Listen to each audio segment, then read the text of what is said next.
Welcome to the Keelhauled podcast. I'm your host, Captain Logan, and we've got a lot of Sea of Thieves news to cover today, so tie yourselves to the mast and hold fast. Ahoy there, pirates. I hope you had yourselves a good weekend.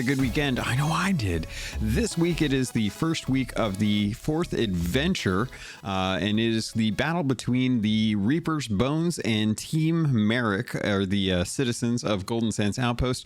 This week is going to be with the Gold Hoarders, the Patreons. Yep, they're joining us this week to talk about it, and we're going to be deciding how we feel about this, how we feel about the decision overall, how did Rare do as far as implementing it, and a whole bunch of other feelings and kind of details as we kind of break down what happens there, as well as a little bit of the mystery that's going on with Demarco's supposed death. We're going to be covering that, as well as Season 6 getting extended, so sit back, relax, and we'll get right into it. But before we get into any of that, I have to thank the patrons because they're the ones that are supporting me in making this content for you.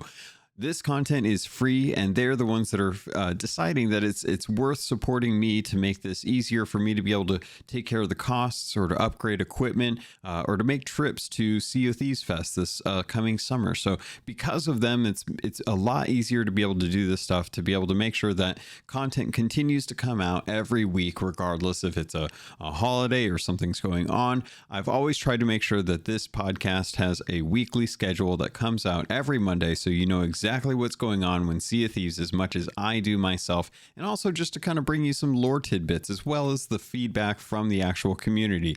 The Gold Hoarders are part of that. They're the ones that are supporting at the captain tier. If you want to do so yourself, you can always join us on the last weekend of the month to record for that last episode each month. Head over to patreon.com/Keelhauled podcast to do so.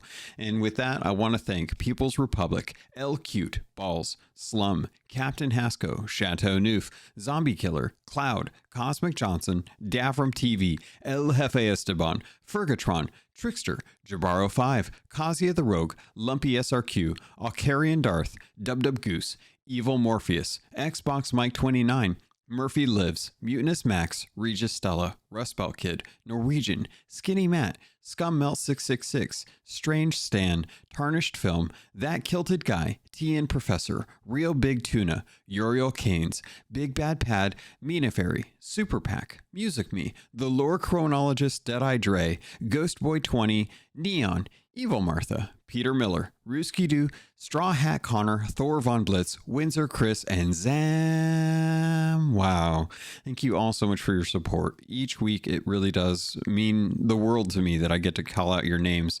And I look forward to anyone else that wants to join up to support and to get your name called out. If you go in the captain's tier, you can always join us for that last Saturday. If you join the Discord server, there's actually an event that I try to set up each month so that you know exactly what time it is based on your actual time zone. I try to do it as much as I can that's around a time that is during the day or evening for every time zone. It's really tough just with everyone being around the world and such, but I always try to do that and just kind of make sure that everyone has a voice, especially in a place to hang out and meet other pirates as well too. So thank you all so much. And with that, let's get to the Gold Hoarders.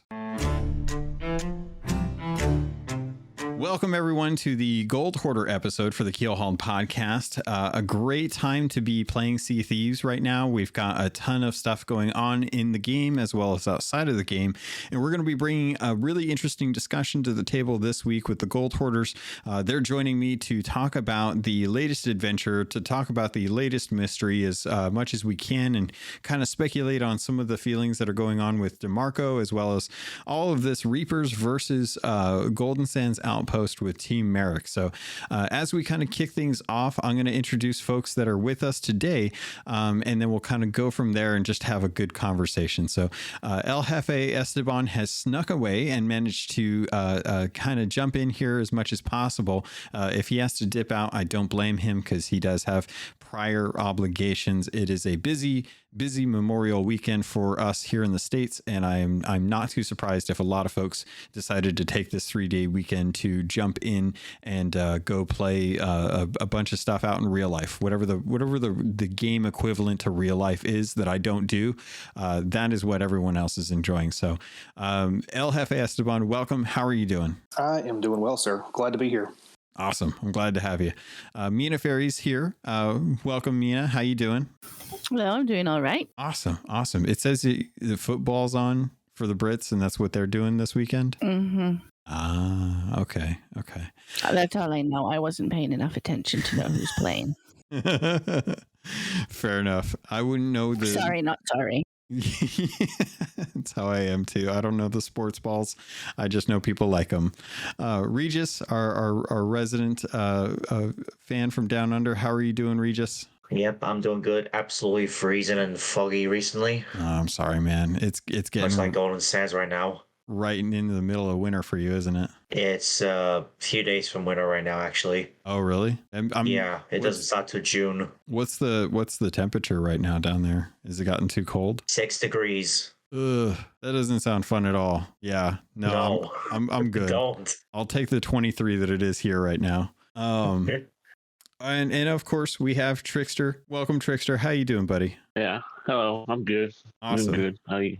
Sounds good. Well, as we're kind of kicking things off, we are in the first weekend of a 2-week stretch for Adventure 4. And right now it is Team Merrick versus Team Reaper. I'm very curious as to how you all feel about this, because as it stands with this adventure, we are being asked to do something without fully understanding the repercussions of it. Something, as many of you know, I have umbrage with, thanks to Duke and all of the stuff that he asked us to do without fully understanding the repercussions outside of we get gold. In this case, we're not necessarily getting gold, but we are getting cosmetics, which seems to be the main bargaining chip for Rare to get us to do stuff.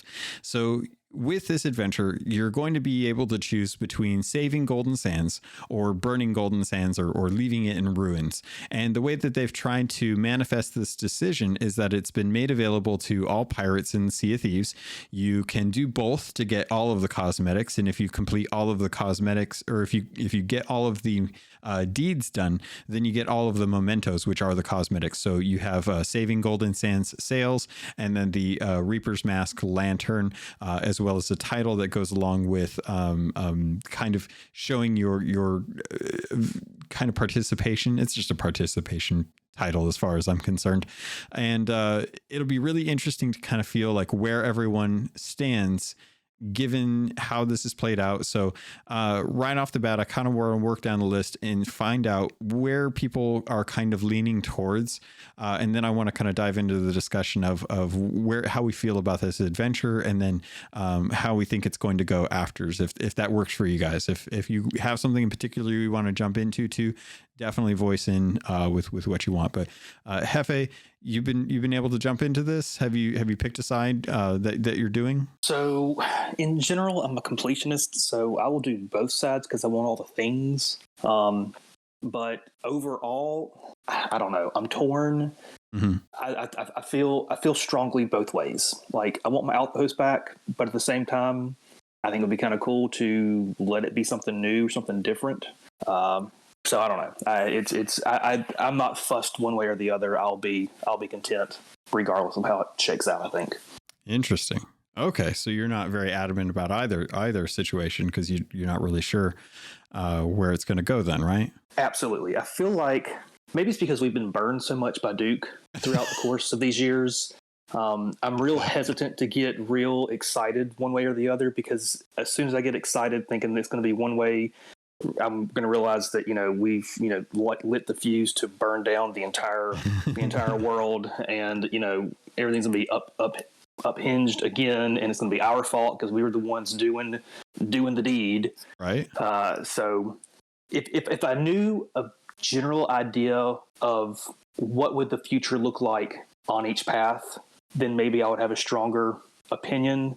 But being that we don't, and things are kind of, just kind of quiet and hush hush about that, then I don't know.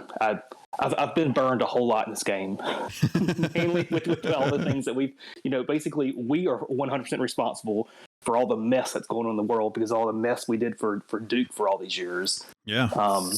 So I don't know. I'm apprehensive. As a cautionable tale for sure. Mina, how you mentioned in chat that you've done the Reaper stuff. Is that kind of like your main one that you want to see happen? Is you want to see it burn? No, I was made to do the Reaper stuff yesterday. So if you had your choice, if you were running solo on a server that you didn't have to worry about other players and you got to make the choice, which would you probably have gone with first? First, I probably would have saved it because I do like Golden Sands, but the chaotic side of me also wants to see what happens if we make it burn. However, the explosions on the rowboat was really very anticlimactic and disappointing, I have to say. Really strong feelings. I like it. Well, I mean, I don't think it's supposed to be an explosion like you get with a mega keg or something. Mm-hmm. But having that would have been nice along with the other stuff. Yeah. Okay. All right. I want to put a pin in that because I feel like we got some super big feelings on this right now. Moving to Regis, how you feeling about this? Which side are you moving towards? Saving Golden Sands all the bloody way. You're saving it? In case you haven't seen my Twitter. Yes, I want to save it. Okay. I wanted to make sure that was clear. All right. Yeah, the problem that I have with it, and I'm sure we'll bring this up again, is the Reapers are a bit too overpowered for my liking. There's too many of them, and there's a pain in the butt. Gotcha. Okay, so you want to save Golden Sands. You want it restored to its former glory in that case. Yeah, that's true. Okay, that's good to hear. I'm glad that you're with us on that perspective because that's a stronger perspective than what El Jefe or Mina are willing to give me right now. Jokes aside. Yeah. Trickster, where are you falling in on this? I just want to see what they do if Golden Sand does fall. I want to see if they build a new outpost or not. Yeah. So I'm on the side of the Reapers, even though I don't agree with the Reapers. Yeah. See, that's kind of this. So that's okay. So here's the problem that I think Jefe and I really have with this, and obviously you guys probably feel the same way too, is we don't know what will become of Golden Sands if we save it. If we save it, does it just go back to normal, or does this offer an opportunity for them to build it a little bit bigger, a little bit stronger, a little more different than what it was? Or is it just going to be like a reset to before the adventure kicked off? Because that's kind of my issue is I don't know if I save it, if it's going to be a better place to be. But I know if I glass it, if we burn it to the ground and everything, then that is going to force Rare to have to do something else to accommodate the fact that there's only one outpost in the Shores of Plenty. And it's going to make them have a decision that is whether or not they're actually going to hinder the game in reducing the number of outposts that are viable, or if they're going to make another island viable, or they're going to try and like tell people just to live with what's going on there. But I feel like the choice to change it will be better than them just clicking the reset button, because I don't think that they'll actually do anything to be like, all right, well, we rebuilt it and we had so many supplies. We went ahead and added on an extra story and a couple extra rooms to all of the vendors.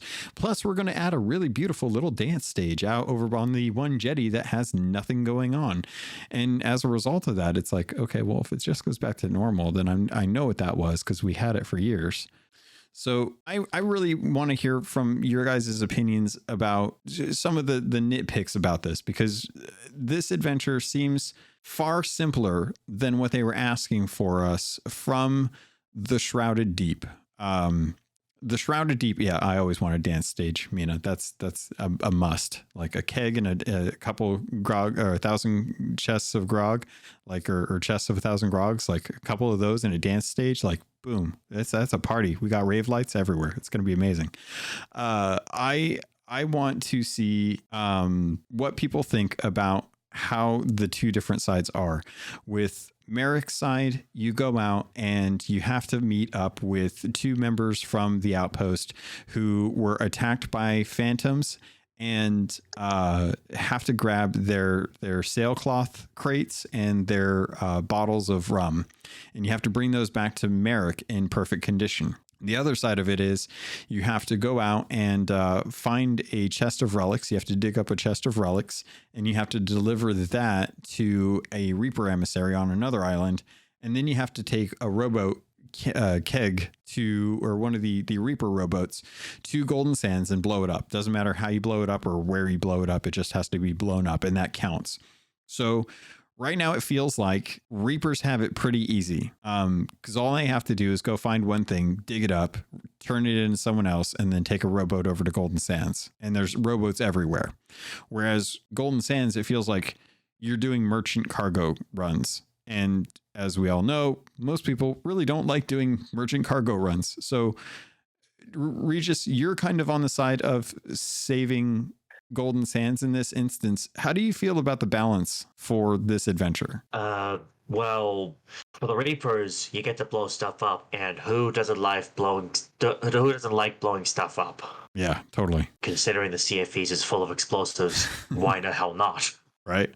And for the, I understand, like, you know, no pain, no gain for the merchants, for not the merchant, the hunter side. Mm-hmm. So I think the venture was designed for, like, you know, more than one person doing it by themselves, you know, because the Reapers, the Phantoms are, again, a pain in the butt. Yeah, they really are. They're like just shoot you with their pistols, like 1, 2, 3, you're dead in 5 seconds. Yeah, I felt like, has anyone else done the Save Golden Sands aspect of it? I have. I've done both of them already. Yeah. 100% of it. How did you guys feel about the Phantoms? The Phantoms were a pain in the butt. I kept getting killed by them because they wouldn't die. Yeah, and they never stopped. I was on Smugglers, and they just killed me like 3 or 4 times. Mm-hmm. And I was like hitting them like 10 times and they would not die. Yeah. Hefe, I think you said it in chat here. Toxic PvE. It feels like they're harder than the Reapers. Yeah, there was a captain down there, and they had them completely surrounded. It was really funny. Yeah, it's. I feel like for saving Golden Sands, we're having to do a lot more work to save it than grabbing one chest of relics, taking it over to a Reaper who's just chilling out over at one of the other islands. And then he's like, all right, cool. That's it. Have fun with the rowboat. And that's it. But because that's the case, I gotta bring this up. Regis, you posted in chat the link to the seaofthieves.com/profile/adventures/lost-sands website, which is the full URL. If you wanted to go look at the balance between this, they have a really beautiful kind of tug of war line, like a tally on, you know, where it's landing. And right now, it's been in the middle for a while, at least the last day. Like the first day, it was mostly Merrick. The second day, or like towards the end of the day, the Reapers went on and it was mostly Reapers. Now it's like stuck in the middle. I don't know if this thing's actually even working at this point. Yeah, it's a bit weird. And last I checked on the game world and the game itself, like, Golden Sands was feeling less foggy overall, and according to Rare, the less fog there is, the more that Merrick is winning, and the more foggy and uninhabitable, in quotation marks, Golden Sands gets, the Reapers are winning. So either they forgot to update it, or they haven't been paying attention to them too much. Looks like the Merrick team is winning, even though the thing on the website is not. Yeah, saying so. If the shroud itself actually recedes, I think that's a great indicator. But it feels to me very strange, because with this adventure, it's not like everyone is on the same server. Everyone is kind of like creating this giant war. You know, it doesn't feel like we're very connected to what's going on. It feels like you either do it and you get interaction, or you don't, and it's kind of fruitless. So I kind of feel like maybe they're missing the mark on what they wanted this to be, with at least with the Reaper missions that we had back in the day. Everyone was doing the Reaper mission. Everyone was going to the same islands. And that's when you got that real confrontation between ships going after treasure, right? Felt very much like Arena. And with this, it feels like, I mean, I hopped on the other night. I sailed over. I grabbed one crate for Merrick, and I found a rowboat I went over and turned in the crate, and then I took the rowboat and I blew up the rowboat. And I was like, that was a very bland kind of experience for me because I didn't have anyone to interact with. I sat on the island for a while. No one came over. You know, I went and sunk a Reaper ship that was, they left their ship over at Reaper's hideout. So I took a rowboat over there and kegged it. And it just felt like there's not really any true battle between these two forces. It feels like it's all kind of arbitrary in my experience so far. Has anyone had any good interactions between ships over Golden Sands Outpost? And feel free to jump in too. No.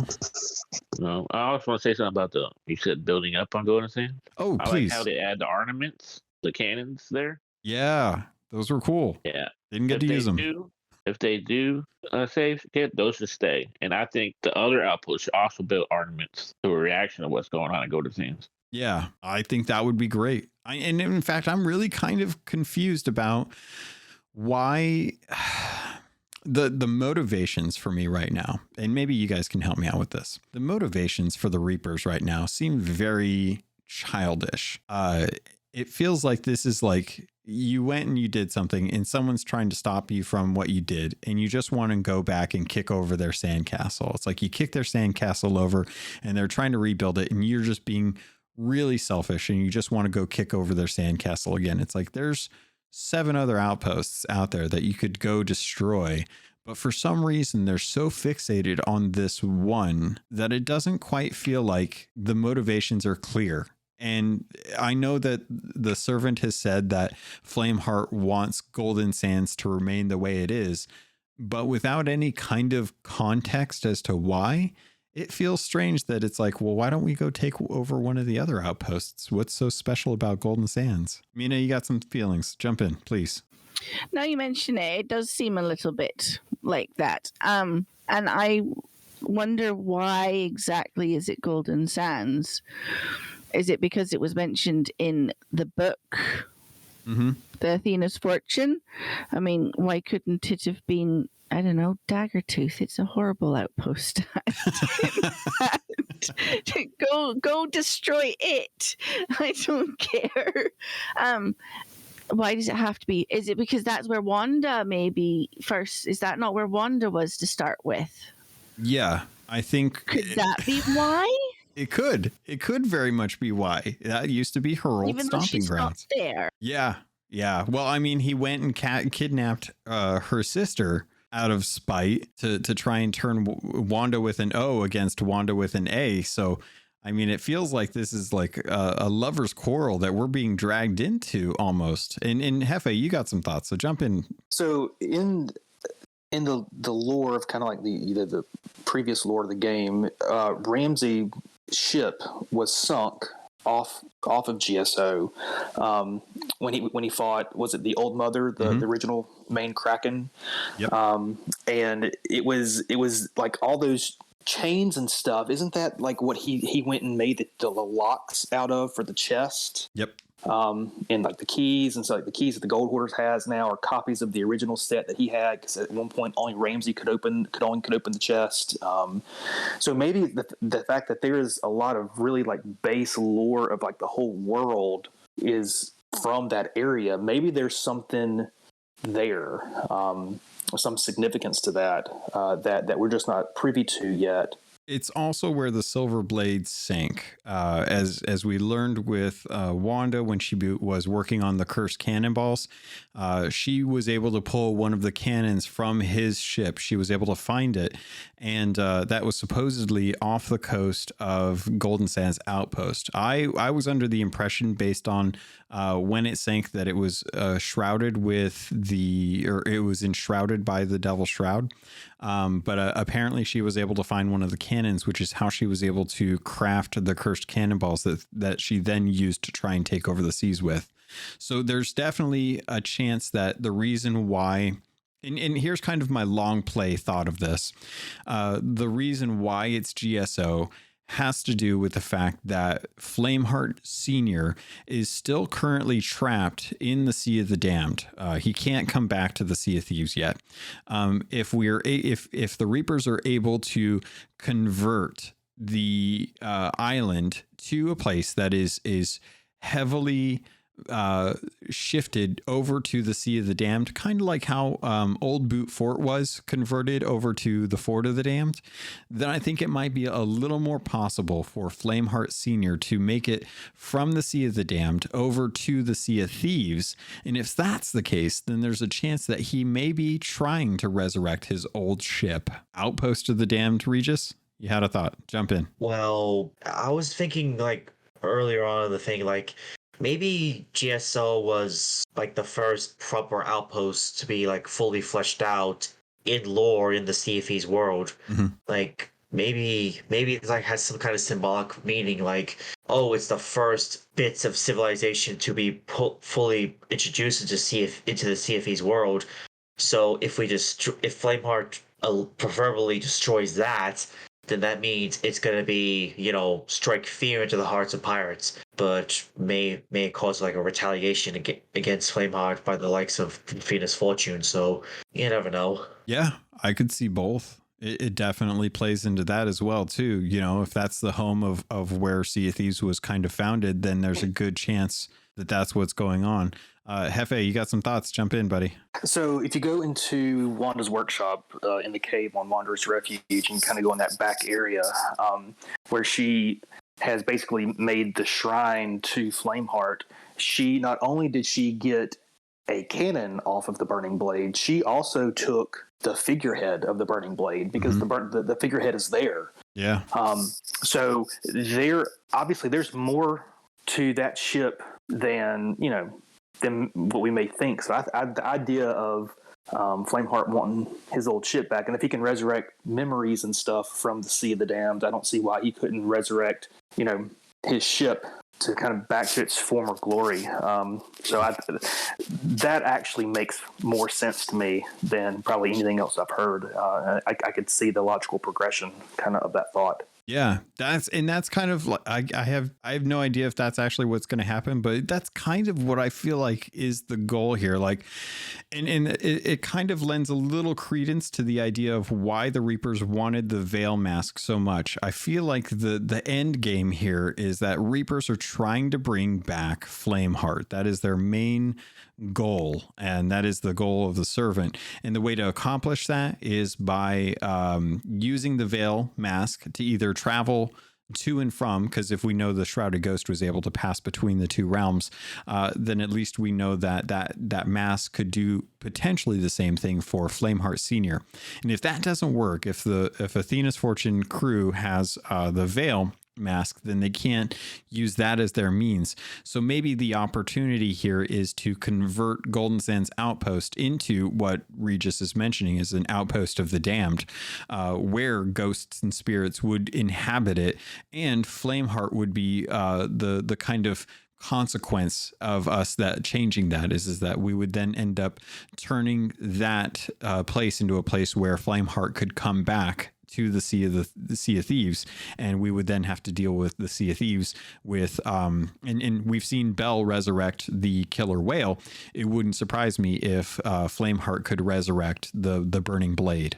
Hefe, jump in here, buddy. So kind of continuing on with the same thought of like Regis calling it the Outpost of the Damned, it's totally feasible that, let's say, the Reapers win and it still function as an outpost just manned by Ghost, because that's already done down in Athena's Fortune. So if it can be done there, why not just make that same idea happen at GSO? And if that's the case, and we can at least have a functioning outpost again, I'd be totally fine with the Reapers winning. Just to have something to turn in that kind of corner of the map, a place to turn in your stuff. And in general, I like change. I like the idea of change. Now, for sure, the nice, pretty tropical look of GSO. Obviously, I like that. It's probably my favorite area of the map because of all of that. So there's that aspect that I would like to have that back. But kind of like you were saying, if it's going to be just wash, rinse, repeat of what we've always had, and it's just going to hit the reset button, then do I really want that, or would I would like there to be something different? Like that fancy dance stage you're talking about. It would be, something that, just something different. Change is good. If they save Golden, and I say they because I'm for the Reapers in this instance, if Golden Sands is saved and we don't get the second state or the second floor of the tavern, then I will consider this a huge loss. That's my feelings on this right now. And the second floor should be a dance stage. I agree. They're regardless of the outcome. Yeah. No matter who wins, fix the damn that stairs. Place. Sure, for sure. That for sure, absolutely. But it can't stay the same. It can't go back to like it was, and it needs to be different than what it is right now. Yeah. Change has got to happen, and if change doesn't happen one way or the other, I will be really disappointed because change is good. Change is healthy, right? I mean, in general, I think it'd be good for the game to kind of progress things along. Again, one way or the other. Just so long as I have a functioning outpost in that part of the map, whether that be GSO or your idea of uprooting the arena tavern and planting it on top of Mermaid's Hideaway or something. Yeah, and that's kind of my feelings. Is I honestly like the idea of an outpost of the damned. Regis, you stepped away for a bit, but we were kind of confirming the idea of the outpost of the damned being the alternative if Reapers do take over. I like the idea that if Golden Sands is considered blown up and they do convert it into like an outpost of the damned, then at that case, why not have one of those islands where we've got a couple bridges out to the different areas. You have your normal area where now there are ghosts inhabiting the buildings that were the original trade companies and the original equipment vendors. But one of those other islands is still completely uninhabited. And we know that they're kind of building something out there. But why not have something where one of those sections is dedicated to Reapers so that if you have a Reaper representative, they're walking out of bushes at this point. So, I mean, the fact that they're hiding in bushes is kind of comical to me, but have a place where you can also turn in stuff and move the Reaper table. If you want to have the emissary table, move the Reaper table to another section, have a Reaper emissary available there for people. And because it's an outpost of the damned, it's not like any living pirates are going to be there. It's just going to be the memories of other pirates who can still sell you stuff. What do you think? And feel free, anyone, to jump in. Sounds like a nice idea, Logan, though I'm still supporting saving Golden Sands all the way, so nice to know the possibilities of not saving it. Yeah. And that's the thing that I have is we don't know what the possibilities are if we don't save it, but that interests me a little bit more than what could, like, how would you feel, Regis, if we didn't win, but as a result, they still wanted to make another tavern down in that area? What if they built up something on one of the other one of the other islands, like Cannon Cove or Wanderer's Refuge or Mermaid's Hideaway or something? I don't know. It's just, those outpost islands are designed to be outposts, either on purpose or not. That's Rare's decision. So I don't know. It's just, I probably won't be the same. Like, having those like islands that are just completely made for outposts. Like, it won't feel the same. No, and you're right. The change is hard to kind of come to terms with depending on like where you're sitting or where they're going to be and what they do with it and stuff. And I think that's why a lot of folks want to have GSO restored is that all of the other islands in the vicinity all have stuff tied to it, whether it be vaults or tall tales, things that are associated with those islands. And it's hard to understand or even fathom like what the nature of something like that happening would be, which is why I would love to see Sea Dog Tavern moved from the Spire over to Mermaid's Hideaway. I think it'd be hilarious. Have a little diving board just over the pond.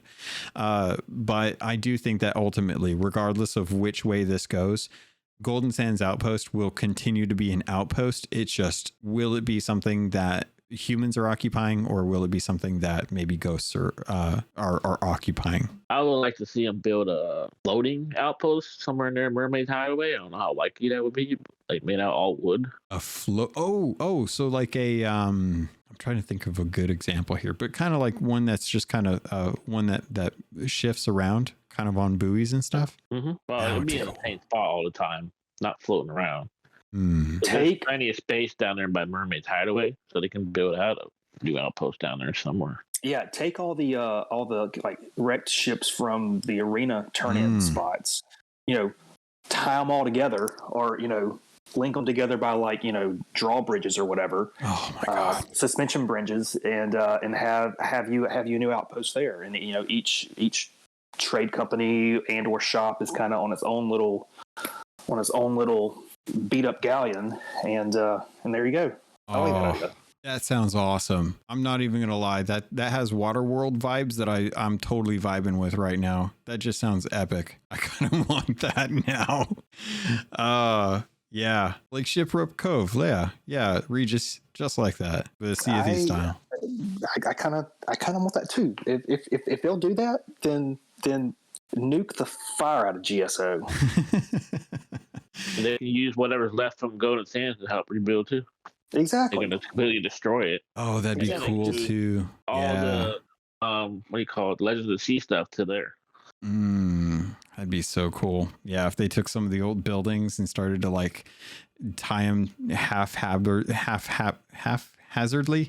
to wrecked galleons and stuff, and just kind of made it work. Oh, that'd be kind of cool. I'd be down for that. See, and that's what, man, this is what I love about these discussions, getting ideas that I never would have come up with. So overall, I feel like this adventure compared to others wasn't quite as epic as I think Rare wanted it to be. I think people are engaging with it, and I think people are passionate on social media about it. But when it comes to the execution in game, it feels less of something that was as epic as Shrouded Deep was, and a lot more like a Twitter poll that you have to vote for in game. Am I alone on that, or who else kind of feels like that's maybe the case?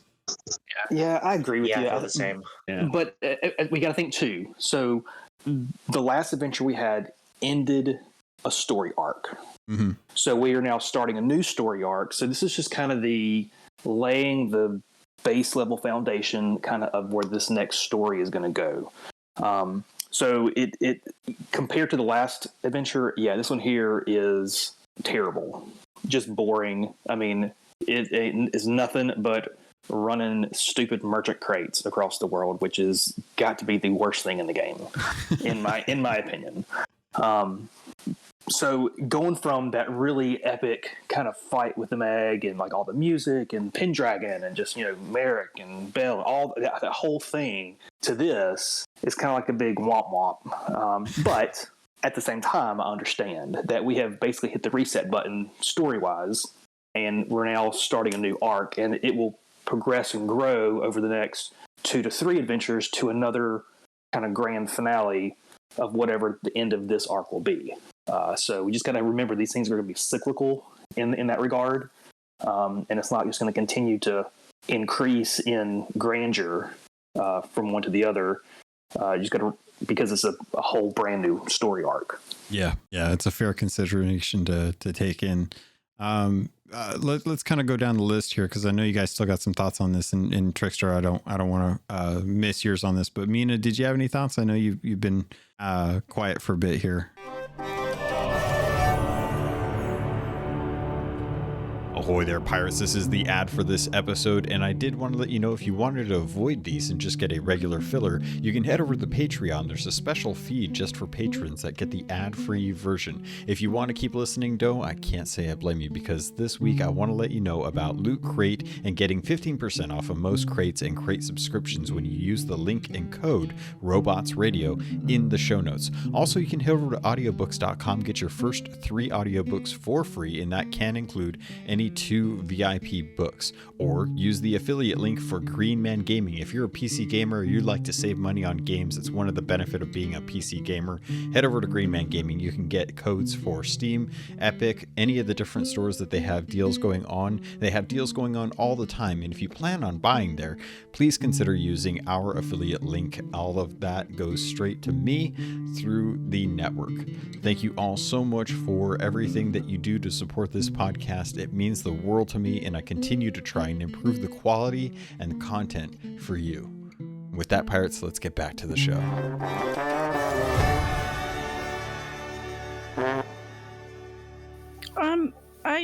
It's been okay. There's not been much to it. And I'm not sure about the moving things about either, but yeah, it's Just kind of all right, not really as exciting as some of the past stuff that we've done. No, but then at the same time, not everything can be super exciting and woohoo. It's occasionally there are going to be things that are a little bit more bog standard or whatever, and not be as involved. They can't constantly have things, because every so often you need to have something to pull it back a little bit, so the next thing is better. Maybe. That's true. Yeah. The highs aren't always as high unless you have the lows to remind you. Let's check in with Regis. Regis, how are you feeling about this compared to others? Is it exciting at all for you? Well, it's a bit lackluster for what to do in the adventure, go row a few rowboats to Golden Sands and blow them up, or do merchant runs like we always said. So yeah, not very creative this time. Maybe they just didn't think that the adventures will kick off or maybe they just felt like they need a calm period before the next set of adventures. Yeah. So maybe they're keeping it on the down low, and then maybe the next adventure would be a big bombastic, oh my god, I did not expect this to happen kind of thing. I mean, were you gonna title the next adventure of the likes of the Forsaken Hunter? Maybe something like that can get people's attention again. Yeah, definitely. I have some thoughts I'm going to share on what you mentioned too. But Trickster, let's get your feelings in here. How are you feeling about it with the overall adventure, Trickster? All right. All they did was give us checklists on pieces of paper. Yeah. I don't really like checklists in games. I think they need to find new ways to interact with the world instead of just checklists. Mm-hmm. But I did like the servant stuff, like talking to him and reading his journals. I think that was the best part about it. Learn more about the servant. Yeah, I will say that the journals have been the most interesting aspect to me. I want to pose an idea to you, and if Rare is listening, maybe they can take this into consideration. You guys have you've all kind of done the Reaper side of things, and you've kind of run into us coming across different Reapers. You've also done the other side of it too, where we're dealing with phantoms. If we have Reapers who look like pirates, but are in the Reaper pajamas, and we have phantoms that have the look of a pirate just as a ghostly version, but they have the AI built in of a skeleton. Why aren't we defending Golden Sands from AI Reapers? Why aren't we taking the crates that we deliver, and then Merrick offers a supply crate that we pull from, and we have to go over to the different outpost buildings, and we have to physically repair, which is something we do on our ships, parts of the outpost? Why aren't we actually being active with the rebuilding aspect of the outpost? It's something we can do on our ships, and it works. Why aren't we fighting Reapers on the islands to get the crates that we need for them? Why are they phantoms? If we have the skins available for Reapers and we have the AI for the phantoms, those should have been merged, in my opinion. We should be fighting outposts or Reapers on the outpost, whether they're AI or not, and we should be them. That would cause a reason for players who want to save Golden Sands Outpost to be on the outpost when actual Reapers with rowboats come over and go try to blow it up. I don't understand what aspect of what we are doing is actually connected to each other. The Reapers feel like they're doing their own thing, and the Golden Sands team Merrick feels like they're doing their own thing, and it doesn't feel like there's actually a fight between the two. It feels like all of the fight is being done on social media between friends who want to save it or who want to destroy it. And we're not actually interacting with actual Reapers. Now, I'm not saying this across the board. I'm just saying from most of our experiences, we really haven't had anything where we fought against anyone that is from the opposing factions. It's not like Reapers are being stopped by people who are who are trying to save Golden Sands. I've never been blown up on my rowboat from anyone over at Golden Sands Outpost any of the times that I've taken a rowboat over there. Not to say that it doesn't happen, but it feels like there's a huge disconnect. And I feel like the adventure would be better served if we had a duration, a kind of control mode that was built for Golden Sands Outpost, where during the beginning of the adventure, you start it up and Merrick says, all right, we're getting word that Reapers are arriving by rowboat. And we are going to try and rebuild Golden Sands Outpost, but you have to defend the inhabitants of Golden Sands Outposts for a certain amount of time. And then it becomes a horde mode where you have to defeat a certain number of waves, kind of like what we did with the first adventure, where you have to kill the Soul Flame Reapers, you have to kill the Reaper Ghosts, and then you have to deal with the Soul Flame Captain. I don't know why that wasn't something that they saved for the fight at Golden Sands Outpost. Make it feel like an actual fight. So with that being said, I wanted to pass the baton on to the rest of the crew here. How do you guys feel about that idea? Is that something you would have rather had seen, or do you have ideas that kind of build off of that? And feel free to jump in if you got something. Yeah, it would definitely have helped make it more cohesive, maybe. If there was an actual struggle between the two factions, because I do agree, it's either, path A is kind of its own thing and path B is its kind of on its own thing, and there's not really much there really is no interaction of the two, other than path A, you got to go blow up a rowboat somewhere away from GSO, and path B is you got to blow up the rowboat at GSO. I mean, that's really the only interaction between the two. I think that it especially since we've already faced Phantom Reapers. We do in the Veil missions. Instead of, if they could just replace the regular Phantoms with the Reaper Phantoms, I would think that would be a simple thing that would make it feel connected. I mean, I kind of going along with what you were saying. I think, I would say that was probably a missed opportunity.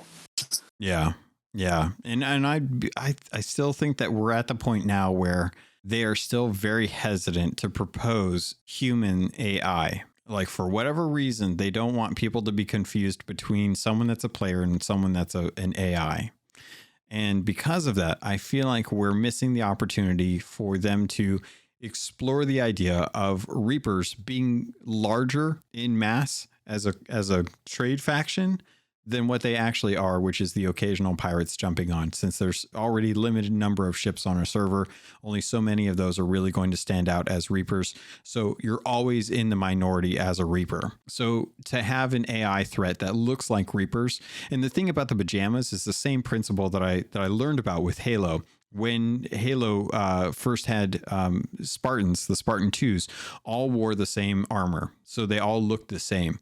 So that the Spartans always looked like they were far more than there actually were. And I think that the Reaper pajamas that the Reapers all wear is very in line with that mentality. You can never really be sure how many Reapers there are because they all look the same. And I think going that route helps build the idea that Reapers are much larger than they actually are.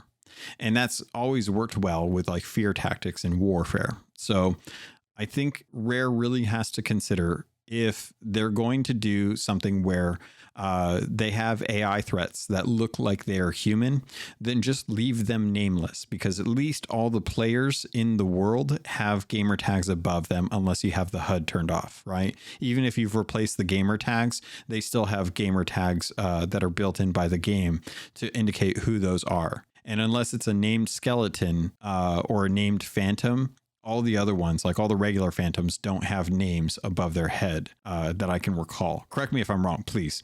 But at least that way you could have AI characters who act like normal skeletons or normal phantoms, but don't have names, so that it's a clear distinction between what's an AI and what's a player. Am I wrong? No, you are correct. I agree with you too. So if that's the case, I feel like Rare should really kind of break down, at least to the community, why it is that we're not interacting with actual Reapers, whether they're AI or not, when dealing with the threats that we're coming across right now. Like, all of the people at the Sea Forts could have been Reapers at that point. If the Servant of Flame is commanding them, why aren't they Reapers inhabiting these Sea Forts? commanded by Seafort captains, which are the Spanish officers, instead of bringing in specific Seafort phantoms that look like Spanish soldiers and stuff.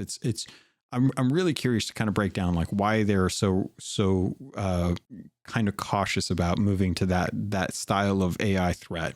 So was there anything that you guys can think of with the adventure that you wanted to touch on, or was there something that we didn't get to really expand upon that you wanted to kind of bring up? We're good? Yeah, I'm good.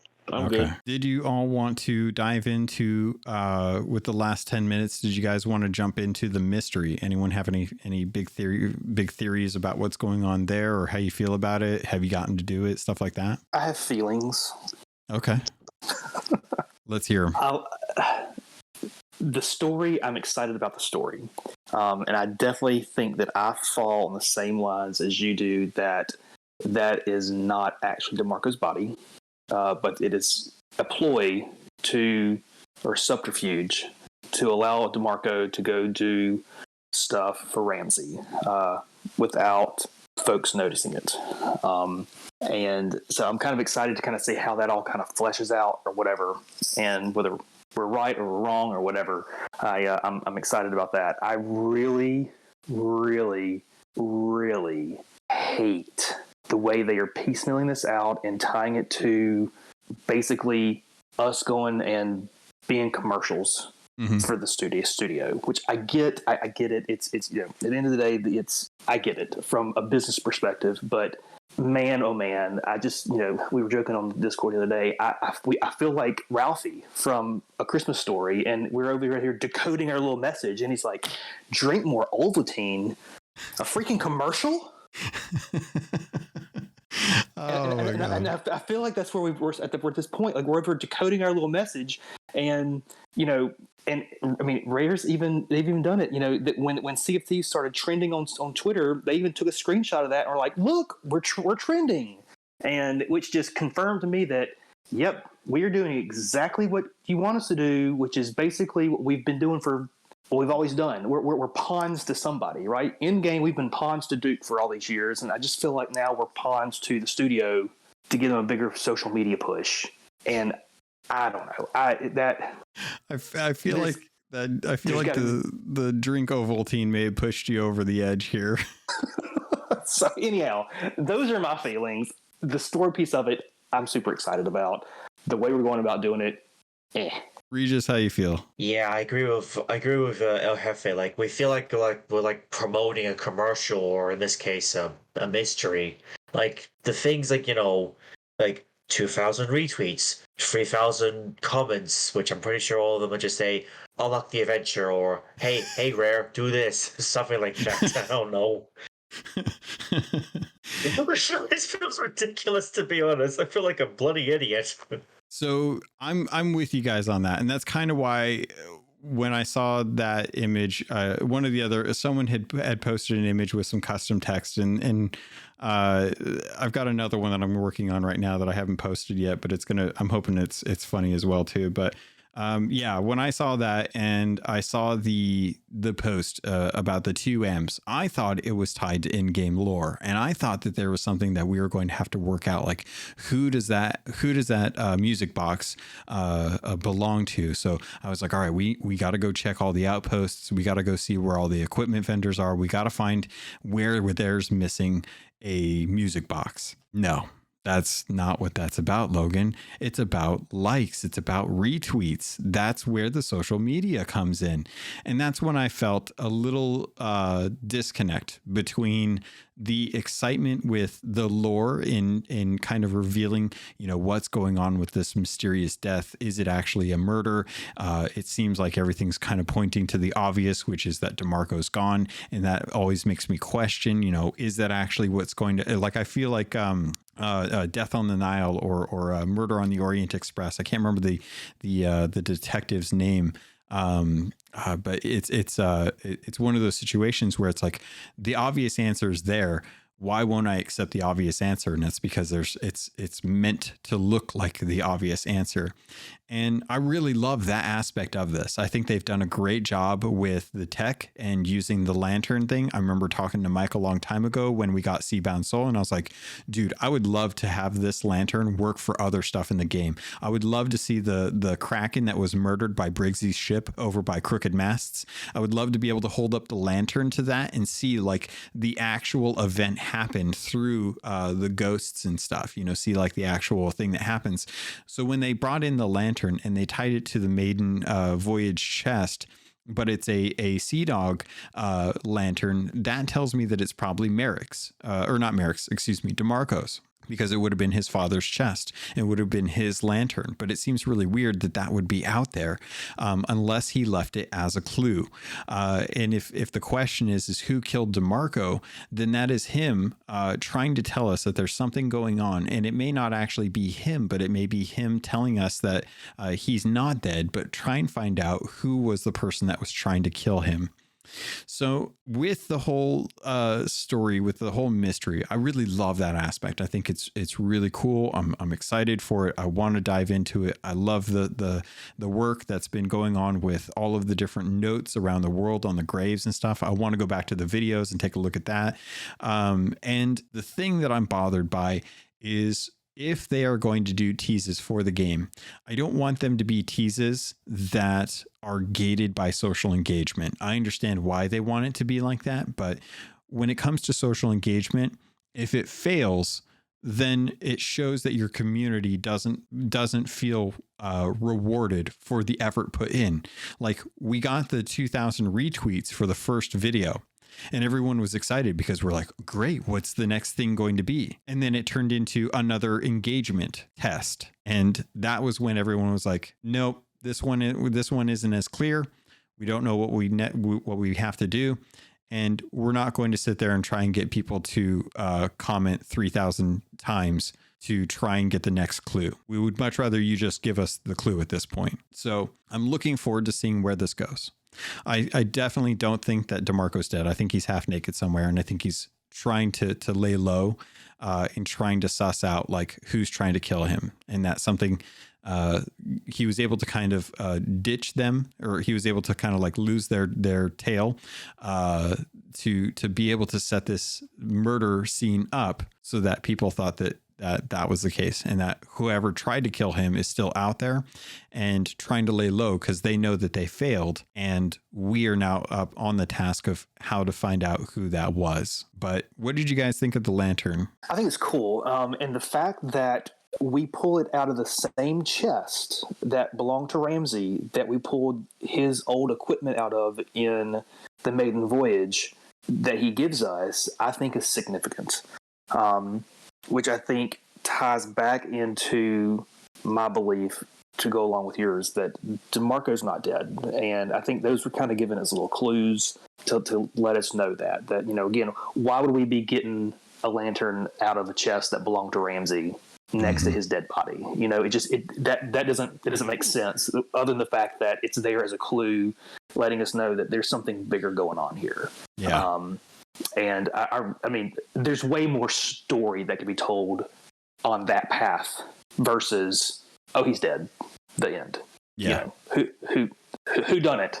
I think there's way more that they could build off of and do with kind of going down our general thought path. So the concept of the lantern, I think, is really cool. And again, we've got the Lantern of the Damned and Ramsey's dead. So he's part of the world of the damned. So we basically now have a lantern of the same power, but maybe more geared specifically towards him and like what he has for us. I think is kind of cool.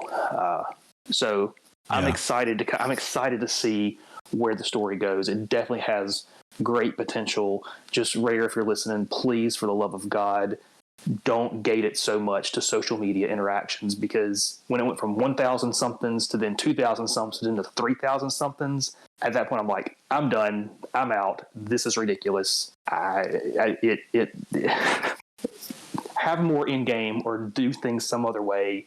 Dump things in pictures or videos or whatever, like they did prior to the sunken, all the sunken deep stuff. Get creative more than go interact with us on Twitter. There's better ways to do that, I think. Yeah, definitely. Was there anyone else that wanted to touch on that as far as the adventure? Or no, I'm sorry, not the adventure, the mystery. Because I did want to point out that I think it's very interesting that the words that appear when you hold the lantern up in front of the skeleton that looks like Demarco's body says, "Who killed Demarco?"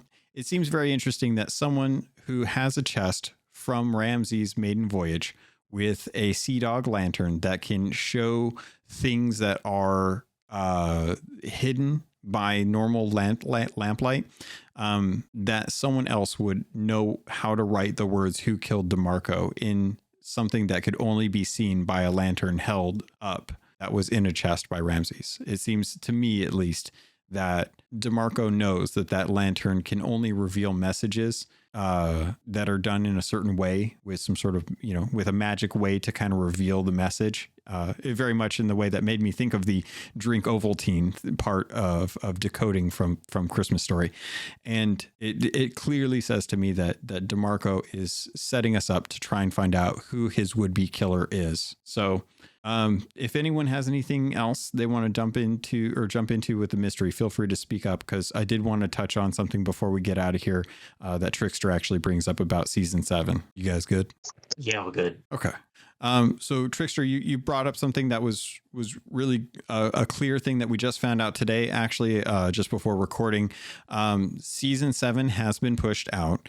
The season was due to launch in 3 weeks. The season 6 was ending in 3 weeks, and then we were going to be jumping into season 7. The season 7 content is being pushed out another 5 weeks.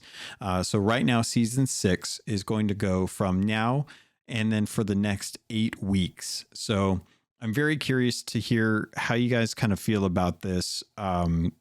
What do you plan to do? Because it doesn't feel like they really have content beyond what I would say is probably going to be Adventure 5. I feel like that they wanted to do something for the big finale for Adventure 6, and that for whatever reason that's not quite ready, and they feel like another month is going to be what it's going to take for them to make sure that whatever it is going to be working properly for them to be able to get it out.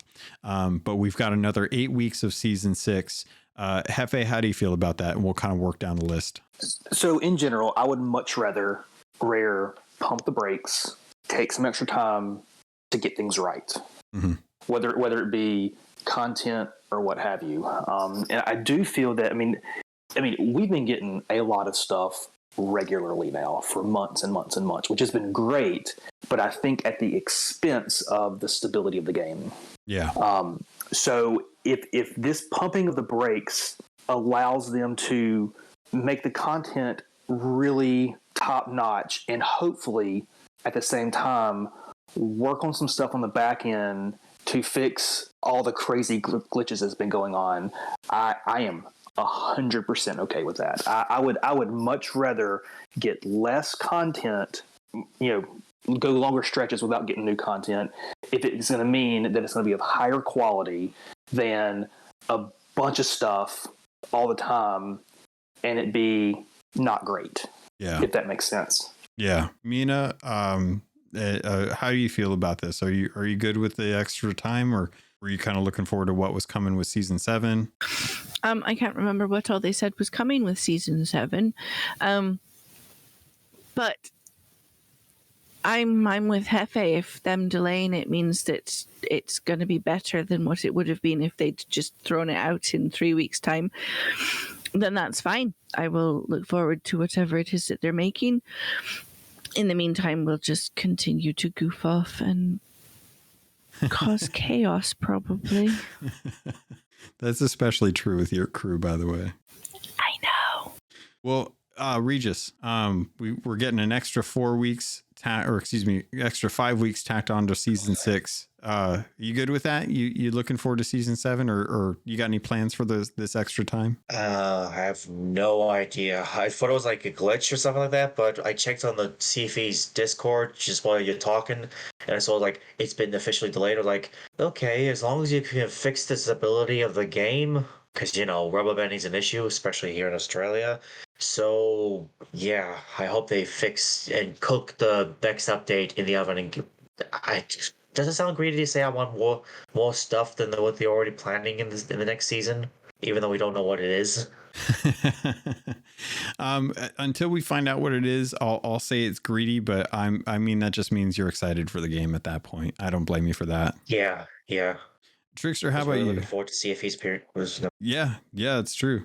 Sorry, I didn't mean to cut you off there. What did you want to say? I was gonna say I was looking forward to this to see if he's appearing in the E3, but that's just me dreaming at that point. We never know, man. We could actually get something. I have no clue what's coming with this Xbox Bethesda showcase. They got to show something because they just passed up 2022 altogether. So who knows what they're going to be putting in that showcase at this point. Well, like CFE's Monkey Island edition. Yeah, that'd be pretty funny.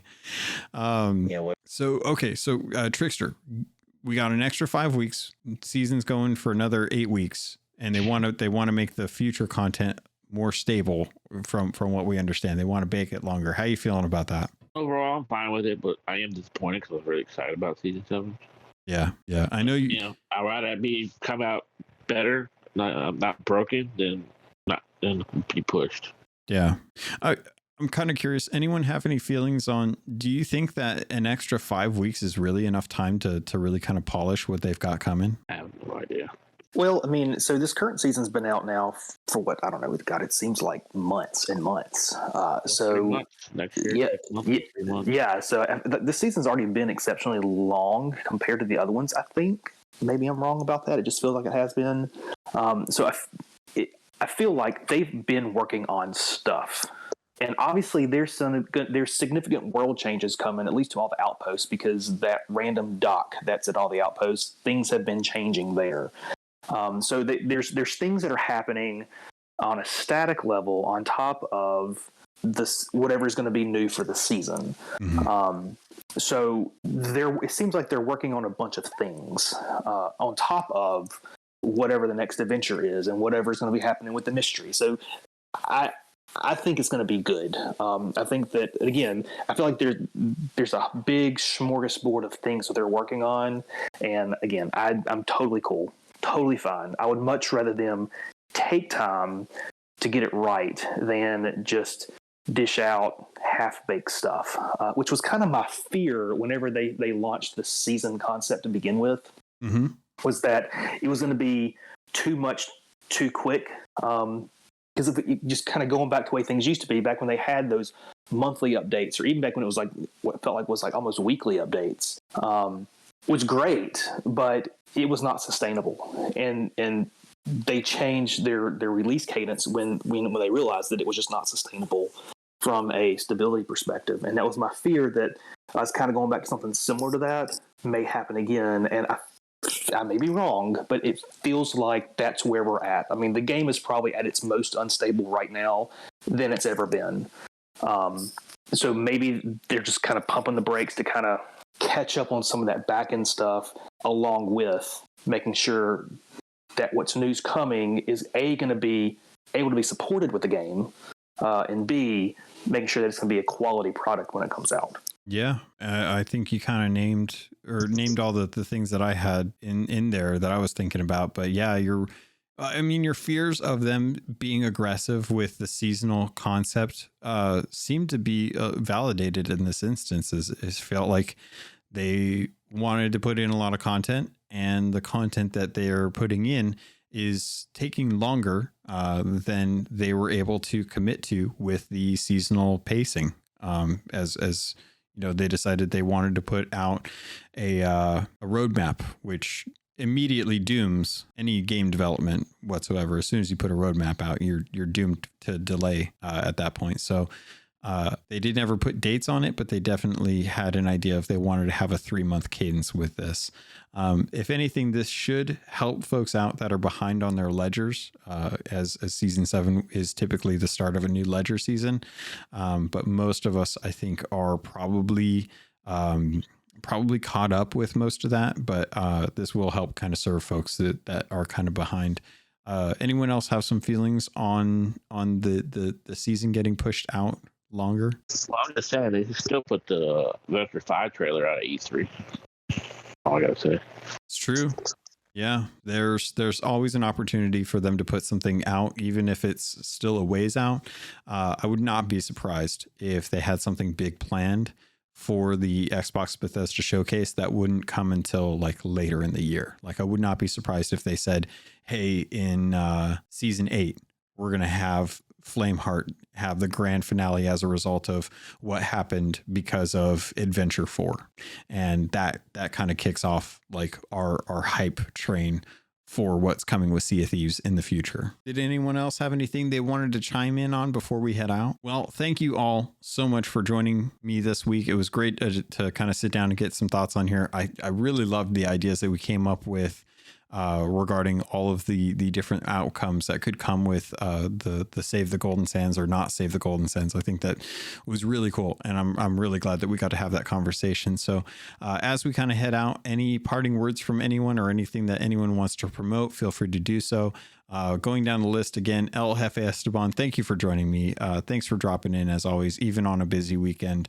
It was good to hear your voice as well. So anything you want to share with anyone? Just a reminder to folks that if you're kind of new to the game, we have the Sherpa program built into the Keelhauled podcast Discord. There's a group of us that are available and willing to kind of get out there and help teach you some things or kind of help show you how to do some stuff, kind of whatever you're working on, needing help with. Head over to the Find a Sherpa channel and let us know what you need help with. And we've got folks literally all over the world, so we will find a time that works well with your schedule and get out there on the seas and help you out. Great reminder too for that program. Really love it. Mina, anything that you have that you want to share with anyone, or any messages you want to send to family members who are taking up multiple monitors and not giving you one? No. Other than I think Sightless Combat is on this Sunday. I don't know if we're Sea of Thieves in it or not yet. Ooh, that's true. And that'll be I believe 7 a.m. Pacific Standard Time, 3 p.m. British Standard? 3 p.m. till 5 p.m. our time, yeah. Awesome. Which is British summer time. Yay, British summertime. Has it been nice over there? Today I think was okay. I spent most of it at work, though. Oh, I'm sorry. It's all right. Got a big order to send across the pond. Ooh, money. Indeed. Moving down the list, Regis, anything going on that you want to share, or anyone that you want to shout out, or things you want to say to people? Not much. Just like to, as always, promote me fanfic. Awesome. And I'll have a link. Sea of Thieves, My Little Pony fanfic. So that's It's weird, but I'm sorry, I keep talking over you. I'm sorry, Regis. I keep interrupting. No, you're good. I just wanted to say I will have a link for this in the show notes as well too. So anyone that's a fan of My Little Pony and a fan of Sea of Thieves, this is a great fanfic for you that you can kind of jump into. If you're into fictional stories that aren't being told by Rare, there's a lot of community members making art, making prompts and stuff like that. Not too many people are willing to put in the time and effort that it takes to write a story about Sea of Thieves. So really cool to kind of see that. And this will get Caleb to have a read of this. Just let's hear his opinion about it next time he comes around. Yeah, and Caleb's a really good storyteller too. So I'm sure he'd probably have some good thoughts on it as well too. Hopefully. Alrighty, and Trickster, last but not least, thank you for joining me. Thank you for jumping in here as always, and thank you for supporting. Anything you want to shout out, or anyone you want to say hi to, or messages you want sent out? Nothing really. Don't forget to get the drops. It's going till Wednesday on Twitch. That's true. We got the last string of Twilight Hunter set going out this week. Make sure you're jumping on to Twitch and watching your streamers for the 20 minutes each day. And make sure you don't miss out on those. You'll regret it, and they may bring it back in the future, but it might be a while, and you might miss out then as well, too. So stay on top of that. I think that's going to do it for this episode. Pirates, if you want to get a hold of me, there's plenty of ways to do that. Just head over to CAPT_LOGUN on Twitter. Write in at CAPTLOGUN@gmail.com. Join the Discord. Join the Discorder or the Gold Hoarder chats if you want through Patreon. And with that, Pirates, thank you, I love you, and drink your Ovaltine.